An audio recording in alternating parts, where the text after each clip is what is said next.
వినయం ఎంతకంటే లేదు. మానవుడికి అన్నిటికంటే భయంకరమైనది అహంకారం. ఎంతటి వాడికైనా సరే అహంకారం అంత తేలిగ్గా పోదట. రెండింటి వల్ల మానవుడు నశిస్తాడని, వాటి వల్లే పునర్జన్మ వస్తుందని. ఒకటి అహంకారం, రెండవది మమకారం. అహం అంటే సంస్కృతంలో నేను అని అర్థం. నేను గొప్పవాణ్ణి, నేనే ఐశ్వర్యవంతుణ్ణి, అన్నిటికీ నేనే, ఇంకెవడు పక్కవాడు బాగుపడకూడదు అనే లక్షణం అహంకారం. మమ అంటే నాది అని అర్థం అన్నమాట. మమకారం అంటే ఇదంతా నాదే, ఈ ప్రపంచంలో పక్కవాడికి ఉండకూడదు. ఆ ఇల్లు నాదే, ఈ ఇల్లు నాకే ఉండాలి, ఉప్పల్లో నాదే అయి ఉండాలి, తారనాక నాదే అయి ఉండాలి, అభిసి కూడా నాదే అయి ఉండాలంటే ఎంతకాలం ఉంటుంది అది? ఏదో పరిమితి ఉండాలి ప్రతిదానికి. ఈ నేను నాది అనే ఈ రెండు మనిషికి ఈ బుర్రలో ఉంటాయి. అందుకే ఎవరికి చూస్తూ చూస్తూ దండం పెట్టలేడు. ఒక మహాత్ముడు, ఒక పండితుడు, గురువు కనపడగానే ఇలా రెండు చేతులు జోడించి నమస్కారం చేస్తే, తల వంచితే పాపాలు పోతాయి. కానీ దిక్కుమాలిన అహంకారం కదా, నేనెందుకు దండం పెట్టాలి అనిపిస్తుంది. ఈ అహంకారం పోవడం కోసమే శిరస్సు వంచి నమస్కారం చెయ్యి అని మంత్రశాస్త్రాల్లో చెప్పారు. సూక్ష్మమైన ఒక కథ చెబితే ఎందుకు తల వంచి పెద్దలకు నమస్కారం చేయాలో, ఆశీర్వచనం తీసుకోవాలో తెలుస్తుంది. అశోక చక్రవర్తి బౌద్ధ స్వీకారం చేశాక కనిపించిన భిక్షువు కల్లా దండం పెట్టేవాడు. మంత్రి గారు పక్కన ఉన్నవాడికి మండిపోయి, మీరు గొప్ప పదవిలో ఉన్నారు, మహారాజులు, మీ పదవీ గౌరవం అంతా తాకట్టు పెడుతున్నారు. ఇప్పుడు కూడా అలాగే రాష్ట్రపతులు లాంటి గొప్పవాళ్ళు గుళ్ళోకి వెళ్ళి దండం పెడితే వద్దని గొడవ చేసే కొంతమంది పార్టీలు ఎప్పుడూ ఉంటూనే ఉంటారు. అలాగే ఈ అశోకుడిని కూడా దండం పెట్టొద్దు భిక్షువులకు అన్నారట. దాంతో మంత్రి గారిని పిలిచాడు అశోకుడు.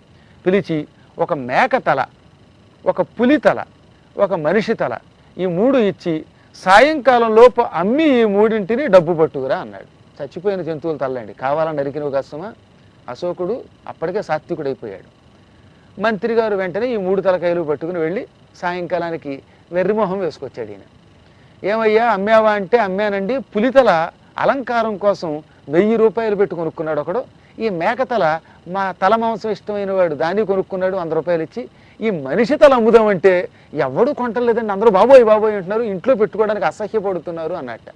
ఇప్పుడు అర్థమైంది కదా, ఒక పులి తలకి ఒక మేక తలకి ఉన్న విలువ ఈ మనిషి తలకు ఉందా?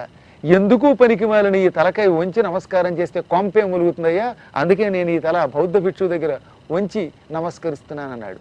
ఈ తలకాయకి విలువ లేదు, చచ్చాక అస్సలు లేదు. పుర్రినవాడు ఇంట్లో పెట్టుకోడు, కనీసం ఈ బంగారపు గాజుకైనా విలువ ఉంది, ఈ దిక్కుమాలిన దానికి ఏముంది? కాబట్టి అహంకారంతో ఉంటున్నావేమోరా, నీ తలకి ఎక్కడ విలువ లేదు. ఈ అహంకారం పోతే కానీ నువ్వు మోక్షం పొందవు, జ్ఞానివి కావు. అందువల్ల పెద్దల దగ్గర వినయంగా తల వంచి నమస్కరించి ఆశీర్వచనం తీసుకో. అంతేగాని మా అమ్మకి నేను దండం పెట్టనా, మా నాన్నకి దండం పెట్టను అని పెచ్చమాటలు మాట్లాడే పిల్లలకి ఇది నేర్పాలి తప్పక. ఎందుకంటే నమస్కారం చేయకపోతే సంస్కారం రాదు, ఈ తలకి అహంకారం పెరుగుతుంది, దీనివల్ల పతనావస్థ వస్తుంది. అందుకని తప్పక ప్రతి వ్యక్తి కూడా జీవితంలో పెద్దలు కనబడితే తల వంచి నమస్కరించాలి. ఈ కథ విన్నాక కూడా తల్లిదండ్రులకో గురువులకో పెద్దలకో నమస్కరించని వాడిని ఆ యమధర్మరాజు గారు తీసుకెళ్ళి ఈ తలకాయ పట్టుకెళ్ళి నూనెలో వేయిస్తాట.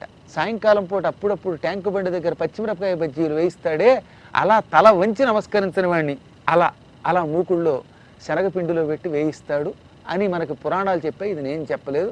కాబట్టి ఆశీర్వచనం కోసం తప్పక పెద్దలకి తల వంచి నమస్కరించి తల మీదే ఆశీర్వచనం వేయించుకోండి, అక్షతలు వేయించుకోండి.